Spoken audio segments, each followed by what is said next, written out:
In a dark time, in a land ruled by brutality and tyranny, Conan, the indomitable barbarian, found himself imprisoned. Chained in the dungeons of Thrax's castle, a despot who ruled with an iron fist, Conan was isolated from the world, a warrior silenced by the overwhelming power of his enemies. His body, forged in battles and hardened by war, now bore the weight of chains, but his mind remained sharp, waiting for the moment of freedom. While darkness reigned in the dungeon, far away, 4 warrior women, legendary for their feats and relentless in battle, received word of Conan's capture. They knew he could not be left at the mercy of the enemy.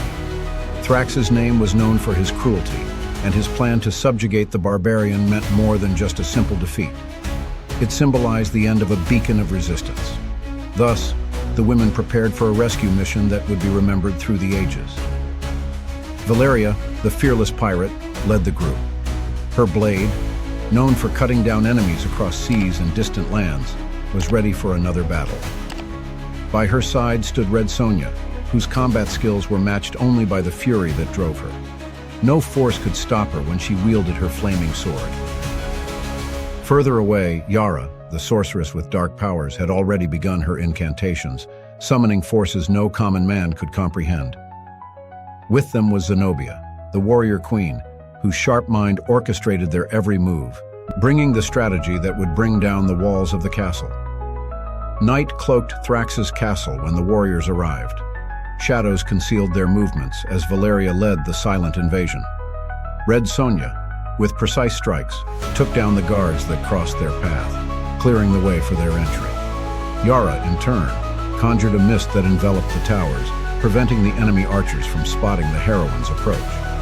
The muffled cries of fallen enemies were the only sign that something was happening. Inside the castle, Zenobia guided the group through the dark corridors. She knew the pathways as if they were part of her own fortress.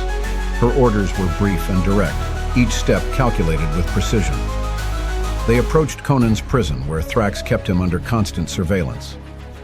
The chains that bound him were not only of iron, there was ancient magic in the restraints, something only Yara's spells could break. When they reached the dungeon, the final battle began. Armed guards appeared, but they were mere distractions. With a burst of power, Yara dispelled the magic from the chains, freeing Conan from his confinement. He rose, still marked by his imprisonment, but with the fire of battle burning in his eyes. The warrior joined the women, and together they advanced. Thrax, now cornered, watched his end approach. No fortress.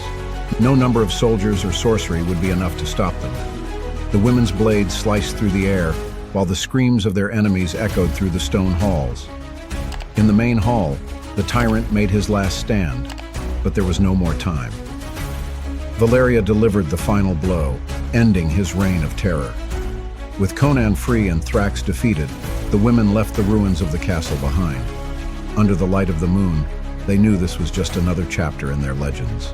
The world would know them as the liberators of the barbarian, and their names would echo through generations, immortalized as the warriors who defied the impossible and triumphed.